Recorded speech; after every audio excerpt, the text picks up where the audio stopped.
Alors, bonjour à toutes et à tous. Nous sommes aujourd'hui ici pour étudier l'anatomie de la glande thyroïde. Voici le sommaire. Nous allons voir la définition, sa situation, sa configuration et morphologie, ses moyens de fixité, ses rapports, sa vascularisation et enfin son innervation. Nous allons commencer par sa définition. Alors, il est dit, la glande thyroïde est une glande endocrine cervicale qui intervient dans le métabolisme d'hormones. Elle synthétise notamment les hormones T3 et T4 qui sont les hormones actives de la glande thyroïde. Et dans la régulation de nombreux systèmes hormonaux, elle intervient pour booster les autres systèmes endocriniens. Sa situation, elle est située à la face antérieure du cou. C'est une glande superficielle sous-cutanée et donc palpable à l'examen clinique. C'est très important, notamment en cas de goitre. Elle se situe précisément en avant du premier, deuxième, voire troisième anneau trachéal. Et il faut savoir aussi qu'elle peut atteindre même jusqu'au quatrième anneau trachéal et en avant du larynx.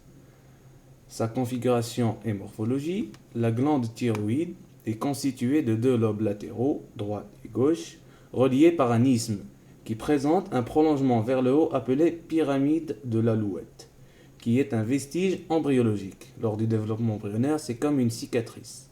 On lui décrit souvent une forme en papillon ou en H. Vous allez le voir tout à l'heure sur les schémas. À l'état normal, elle est de consistance ferme et pèse entre 25 et 30 grammes environ, sachant que en cas de goitre par exemple, elle peut peser jusqu'à 100 grammes, voire plus.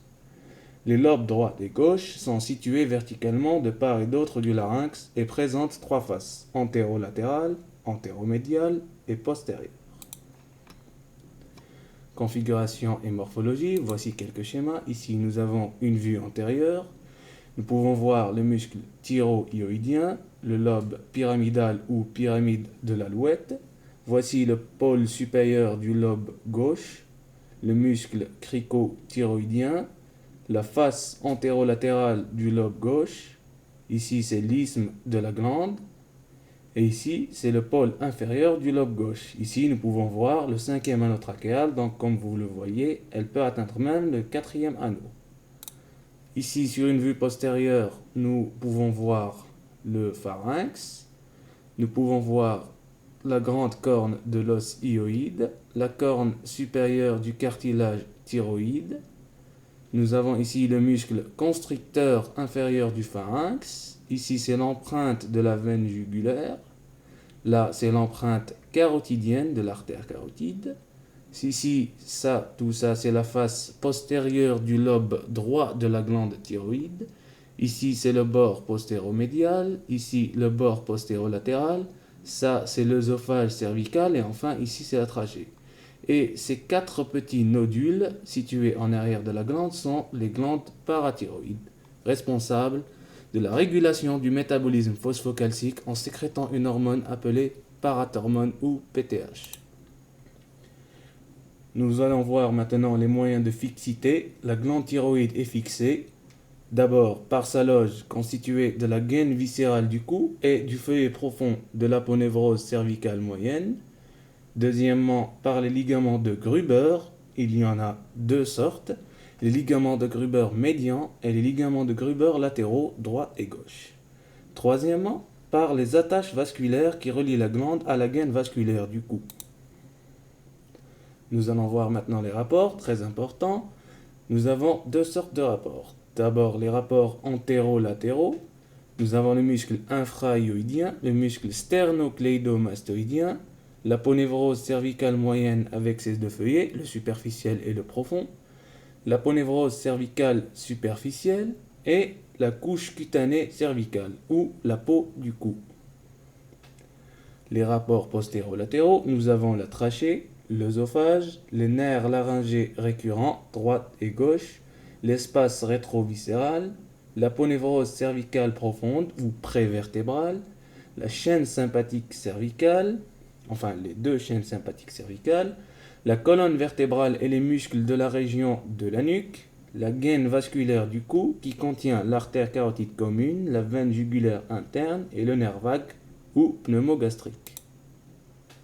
Nous allons voir une coupe très importante, c'est une coupe entre C6 et C7. Nous voyons ici la 7e vertèbre cervicale, c'est C7.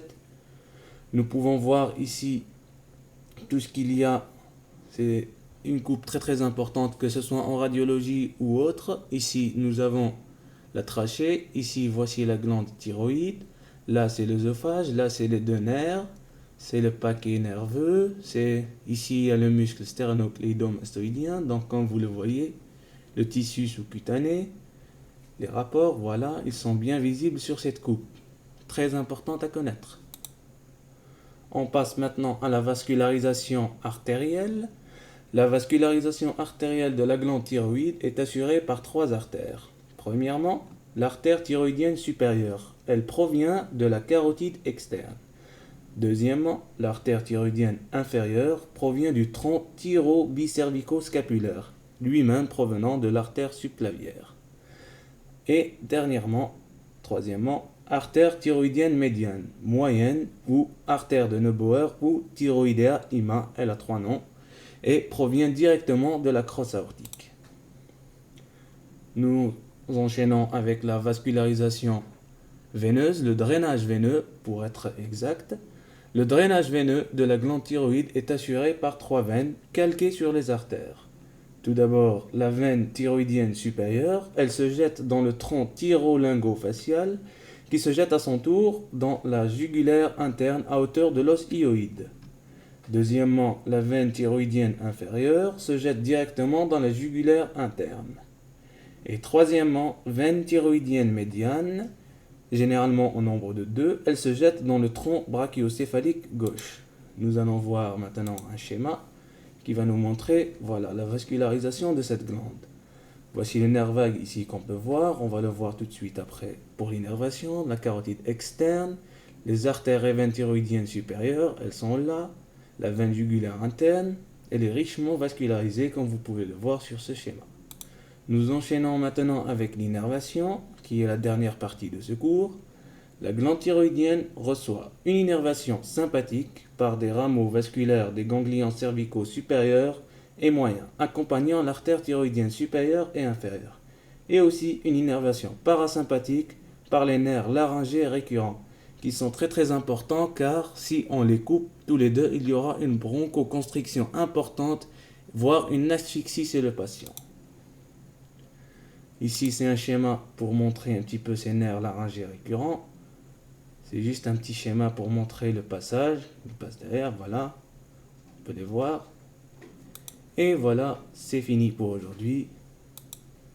Merci à tous d'avoir suivi cette vidéo et ce cours qui vous a été présenté par lafaculté.net. Vous pouvez retrouver le fichier correspondant à ce cours sur le lien de la description. Merci.